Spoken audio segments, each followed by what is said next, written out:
Hello, hi guys! Magandang tanghali sa inyo lahat. This is Shin from Masigari Channel, a faith healer, also matarder. So ngayong hapon natatigan natin, ngayong tanghali natatigan natin ang nagsabisay ng ating mga gabay.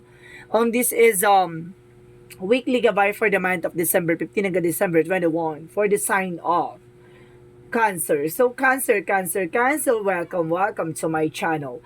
Ano kayang messages, advices, at spirit guides ang ating masasaga for today's video? Kanino naman kayang energy or kaganapan sa buhay ng mga Cancer, yan ang ating mahagilap. So, guys, this reading is a journey namang hindi lahat makaka-resonate. Kunin lamang po makaka-relate sa inyo and comment down below kung kaninong energy ang ating nasagap. And of course, don't forget to like and subscribe my channel and hit notification bell for more videos update. And of course, maraming salamat po sa mga walang sawang pagsuporta sa aking channel, lalo na hindi nag-skip ng ads. Naway pagpalain po kayo ng Diyos at may kapalisiksik liglig na guumapa ang bayayang manambalik sa inyo.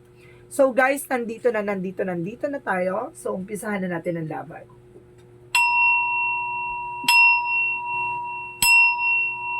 Angel Spirit Messages, give me an information. Ano kayang gusto sabihin sa iyo ng ating mga gabay?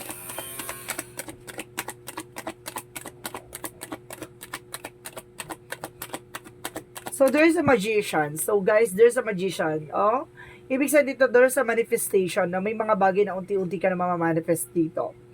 So, let's see what is additional messages. And there's a Nine of Cups. So, there's a wish fulfillment. So, ibig sabihin manifestation talaga, no? Kumbaga, unti-unti mo na matutupad yung mga bagay-bagay or something, unti-unti ka na nakakabangon, ganon. And of course, let's see what is additional messages. So, there's a King of Cups. So, there's a devoted and supportive person, no? Kumbaga, nasa sense ko parang there's an emotions, parang emotions fulfillment, parang ganon, parang natutuwa na yung puso mo ngayon, no? Parang unti-unti ka na nawawala na yung stress mo, no? And of course, there's a Two of Wands. So, there's a two paths. So, ibig sabihin dito, there's a decisions. And of course, na kailangan mong gawin, no? Kailangan magkaroon ka ng strict decisions. Kasi nagkakaroon ka ng doubt dito or something, kumbaga pag-alinlangan. Or indecision kung tawagin. So, let's see what is additional messages. Because there is an Ace of Cups. So, there is a love life. No? A new love is coming your way. Ibig sabihin, if you are single, may bagong pag-ibig. If you are taken, may bagong kilig. At mukhang kikiligin ka ulit with your person. If you are separation, maaaring manunumbalik ang pag-ibig sa'yo. So, let's see what is additional messages for the outcome. Additional messages. Additional messages for this reading. Give me an information. So, there is a Six of Cups. So, there's a past person coming back. So, ibig sabihin may taong babalik, no? From the past. It's a reminiscence or something memories or familiarity. It's either a friend, a relationship, no? Or something, a friends, ganon. So, let's see what is the Magician. So, there's a Seven of Pentacles. So, there's a manifestation that brings you on harvest time. So, unti-unti ka na makaka-recover nga, no? Kumbaga, ibig sabihin na maaring there's a paying off mo, kung maaring may makuha ka, kumbaga, ma-manifest mo to, baka makakuha ka ng malaking pera, ganon. So, let's see what is the Nine of Cups. So, there's a Black Nomen. So, may sumusubok harangin yung pangarap mo. May sumusubok harangin yung mga hinihiling mo, no? So, let's see what is the King of Cups. So, there's an Empress card. So, there's a okay. So, there is an information dito na revert, no? Or something, a renewal, no? Or either, there's a fertility na kung maaaring, itong tao na to magbibigay sa'yo ng something, kumbaga, new plans, a new beginning with new opportunities. So, let's see what is the Two of Wands. And of course, there's Four of Pentacles. So, there's a protect your power, protect your energy. Protection mo yung sarili mo, no? Protection mo yung resource of income. Kumbaga, kailangan mo mag-decision dito, no? Hindi pwedeng pag-alinlangan. Kailangan, yung decision mo talaga ay talagang may assurance na sigurado ka. Ganon. So, let's see what is the Ace of Cups. So, there's an Ace of Swords. So, there's a breakthrough, no? Maaring you're on the spotlight. Ito yung matagal mong inantay, no? Pag-ibig. Ito na yung pag-ibig na inantay mo. So, let's see what is the Six of Cups.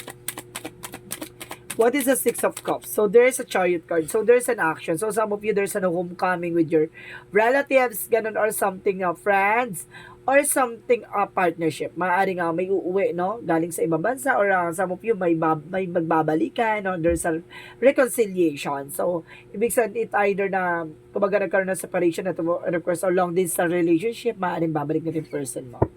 So, let's see what is the Magician and of course the Seven of Pentacles.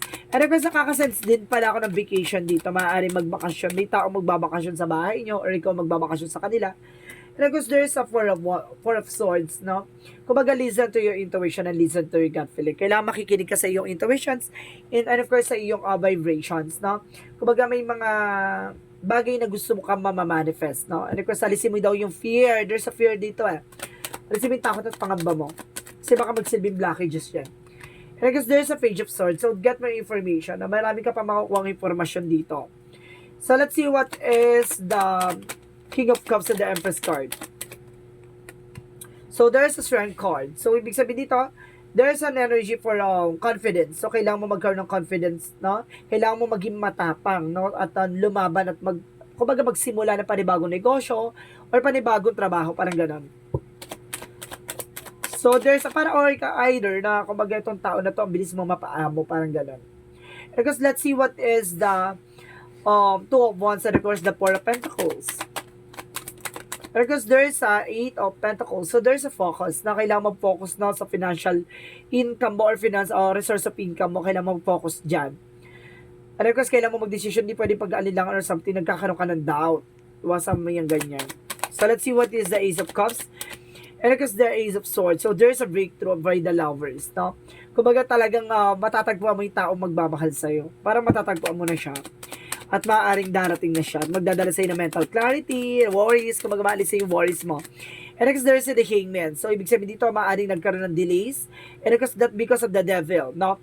Kumbaga, meron dito naghiwalay, no? Hindi pa kumbaga, meron nagkakaroon ng back and forth. That because of the Hangman and because the devil card. Kumbaga, hindi siya makabalik kasi kumbaga hinaharang, no? May humaharang dito na kaya nagkakaroon ng delays yung pagbabalikan, no? Or some of you, baka inaantay mo na bumalik yung person mo. Kumbaga, gusto mo tong person na to, hindi siya kumbaga gusto mong bumalik siya pero hindi mangyari kasi may humaharang. So, let's see what is the outcome. What is the outcome? Ang outcome is the Page of Pentacles. There's a manifestation, no? At maaaring sinasabi sa dito, mag-ingat ka sa mga ideas and of course plans mo kasi baka mag-tendency magkaroon ng bankruptcy dito, ha? So, let's see what is additional messages for the career. For the career is the Four of Cups. Re-evaluate or analyze, no? Kumbaga, pag-isipan mo muna, no, bago ka mag-desisyon kasi there's a Six of Wands, there's a victory and success. Kasi mapagtatagumpayan mo tong mga plano mo. Kasi, kumbaga, nagkaroon ka ng realization or something, kumbaga, plano talaga, no? Kumbaga, binuo mo muna yung plano, pinag-isipan mo na buti, no? Kumbaga, kung ano yung magiging possibilities, something ganyan, kumbaga, inisip mo, no? At, kumbaga, open ka sa mga, kumbaga, possibilities na mangyayari pagdating sa negosyo mo. Kaya, di ba, magsasuccess ka. Pagdating mo sa relationship, so there's a Three of Cups. So there's a third party involved, no? Kumbaga, there's a messages or email. Pero kung sinasabi dito, there's a Three of Cups, may humaharang third party. So, let's see about naman sa health. So, there's a Queen of Pentacles and the Hermit card, no? There is an information, there's a spirituality, no? Ibig sabihin, kailangan maging practical. Hindi pwedeng, kumbaga, more financial or medical ka, no? Medications. Kumbaga, maaaring, hindi na siya nakukuha sa gamot, no? So, ibig sabihin, kumbaga, pag wala kang finding something, mayroong gumawa sa'yo ng something potions, so, or something, or rituals, or, kumbaga, dasal nga, no? See, there's an information dito. Kumbaga, mabibigyan ka ng kaliwanagan na kasagutan. So, let's see about this magical fairy messages.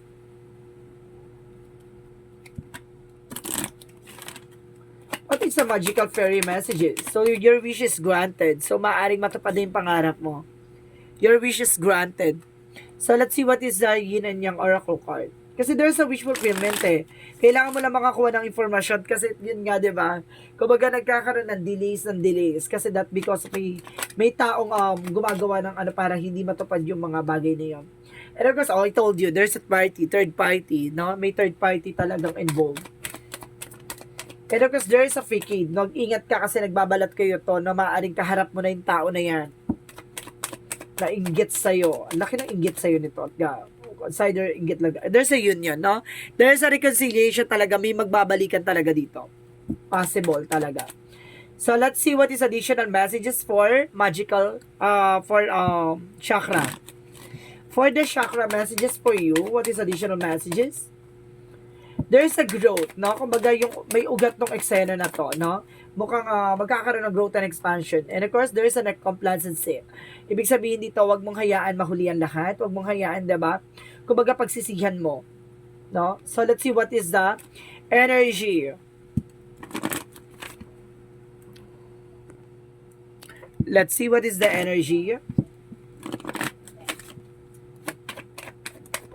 Energy is a magician in the mirror. So, there's a reflection and of course, there's a manifestation. Ibig sabihin dito, may mga bagay na ma-manifest ka. Lahat ng mga ginagawa mo, magbabounce back lang sa'yo. Parang ganon. Sinasabi dito, maging aware ka sa lahat ng ginagawa mo. And of course, there's for chakra Archangel Raphael for healing. Magkakaroon daw ng healing dito. Or you need to do something healing session. So, let's see what is Archangel Michael messages. So, sinasabi ni Archangel Michael, this situation is already resolved. Maaring na solusyon na some of you cancer, ha, na solusyon na ng ibang cancer yan dyan na nakadanas ng ganito. And of course, keep your eyes on your target and tension. Na kung ano talaga yung gusto mong or hangarin mo sa buhay, no? Magpursige at mag-focus ka lang dyan. Huwag kang papalin lang, huwag kang papagulo. And there's a travel. So, there's an information dito na maaaring mag-travel ka. Now, there's a travel. There's a travel. There's a travel. And of course, there's a heart desire. Kung ano gusto ng puso mo, sundin mo. Maaaring gusto mo mga ibang bansa or some of you guys, kumbaga gusto mong, gusto mong mag-travel or gusto mong magtrabaho sa ibang bansa, ganun. Kung sinasabi dito na mas sundin mo kung ano talaga yung gusto ng puso mo, no? There's a desire into reality. So, let's see what is additional messages. And because there's water your garden. There's a rest. Kailangan mo rin magpahinga, no? At talagaan yung sarili mo. And because there's an earth pulsing time in the nature. So, kailangan mo talaga ng sariwang hangin, no? And of course, unwind. Yung, kumbaga, kailangan mo ng ma-refresh or retreat yung isip at, kumbaga, yung sarili mo, no? And of course, there is a trouble. Oh my God, there is a double clarification na may travel talaga. Na maaaring makakapag-ibang bansa ka or makakalipat ka na ng ibang bansa or kumbaga ito yung journey na hinahantay mo. Travel. And there's a winter for release. Ano yung may mga bagay na kailangan kaalisin. O, ibig sabihin may mga bagay na kailangan mong putulin, no? Yung nagbibigay ng, kumbaga, nagbibigay ng delays or something cancellation sa'yo. So, there's an NB, no? Ibig sabihin dito, kumbaga, there's a different challenges na mangyayari sa buhay mo, kaya kailangan, diba? Huwag ka mag-emote, no more drama. And there's a failure. Ibig sabihin dito, kumbaga there's a mistakes or something opportunity na para matutunan mo, yung mga pagkakamali, no? So, let's see what is Archangel Raphael. Give us your care. So, ibig sabihin, may tutulong sa'yo, no? Para malaman mo. There's a guidance, no? Na, kumbaga, magbibigay sa'yo ng informasyon. Ibibigay sa'yo right way. So, let's see what is the Moontology. Step out of your comfort zone, no? Kailangan mong kumawala sa comfort zone mo. Yung mga bagay na kinakatakutan mo, no? Kailangan mong kumawala dyan. And of course, time to be give rather than take. So, kailangan mo ng oras, panahon, no? Kailangan mo talaga mag-invest ng time dito. So, let's see what is the romance angels. So, pagdating sa buhay pag-ibig, there's a deceptions. Someone is wearing a false self-mask in the relationship. Meron daw dito nagsisinungaling pagdating sa relationship. And forgiving and learning. So, kailangan mo i-release yung mga nakaraan, no? Matuto ka sa mga bagay na pinagdaanan mo. Kumbaga, sinasabi lang sa'yo dito na hindi mo kailangan bitbitin yan. Bagkus kailangan mo ipaubaya sa taas lahat ng mga nangyari sa'yo from the past. So, let's see what is Jesus loving quotes. So, let's see what is the Jesus loving quotes. take there not thought for the morrow, shall take thought for the things of self. So, ibig sabihin dito, hayaan mo yung kinabukasan, no? Yung magbigay sa ng kumbaga magandang bukas, no? Wag ka mag-expect or something, wag ka magmamadali sa mangyayari, no? Sa hinaharap, parang ganon. Kumbaga hayaan mong kumbaga mag-unfold or something na mangyari natures, no? Basta kasi sinasabi na wag ka mag-expect, ganon. Wag mong madaliin. There's an angel's answer, guys. So, mag-isip ka na magiging question dito. Bibilang ako ng 3. Kailangan nakapag-isip ka na, okay? 1, 2, 3. So, let's see what is the angel's answer. Angel's answer, give me an answer for your question. Okay, get my information. One last card. Okay, so ibig sabihin dito, there's a meditation bring answer. So, ibig sabihin, kailangan mo mag-meditate para masagot ang katanungan mo. And there's a wait. I told you, di ba? Hindi mo kailangang magmadali. Bagkus kailangan mong mag-antay. And of course, there's a success coming in for you. Di ba? Worth waiting for. So, ibig sabihin dito, kumbaga, sulit yung pag-aantay mo. Basta mag-meditate ka, gawin mong sentro sigad sa lahat ng mga plano at lahat ng mga ginagawa mo. Magdasal ka at kailangan mong magkaroon ng devotion, something like that. And of course, there's a wait at mag-aantay ka sa magiging result, and there's a success coming in for you. Diba? So, let's see what is the angel's number.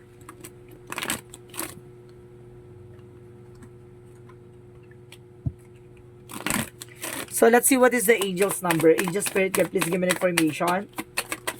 So, there's a 10. I am ingenious. You have a great leadership skill. Your mind is sharp and allow you to dream up ingenious ideas and organize all the details that direct others on how to carry things out.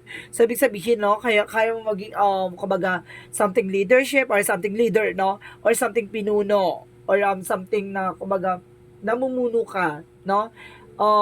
Parang, nakakasense ako dito, there's a public servant na, kumbaga, meron ditong, kumbaga may katungkulan. Para may nasa-sense din ako consider na may katungkulan dito. Na sinasabi sa'yo dito na lahat ng mga iniisip mo, lahat ng mga gusto mong gawin na isa sa katuparan mo, na, at may mga bagay na, kumbaga, nadadirect mo talaga yung mga tao na kung ano yung mga kailangan nilang gawin at kailangan nilang iwasan. Diba? So, let's see what is the messages of life. So, there is a stand tall and strong. So, sinasabi dito, today I choose to remain positive. I face all my challenges with strength and courage. I will not be denied or turn away. I do not allow myself to be carried away by negative thoughts. I stand tall and strong and I'll live each moment in joy and peace, living my future in God's hands. I believe in life because life believes in me. Ibig sabihin dito, kumbaga nilakasan mo ng loob mo na naging matapang ka na, inalis mo yung takot at pangamba mo dito. No, kumbaga, kaya mo nang humarap sa anumang challenges or something obstacles na naranasan mo or nararanasan mo until now. So, ibig sabihin dito na kaya mo nang, kumbaga, maging positibo sa lahat ng eksena, no? Iniiwasan mo mag-isip ng mga negative thoughts, no? At iniiwasan mong magkaroon ng mga negativity or something toxicity around you na alam mong hindi nakakatulong sa'yo. At alam mo, kumbaga ginawa mo sentro sigad dito at ngayon, diba? Kumbaga, unti-unti mo nang natutupad yung mga pangarap and there's a trouble coming in for you. So, this is the weekly gabay for the month of December 15 hanggang December 21 for the sign of Cancer. So, Cancer, maraming salamat for this wonderful reading. So, once again, this is Chin Rodriguez from my Sagari channel of Faith Healer o Zamata Reader. Maraming salamat po and see you in the next video. Bye-bye and babush!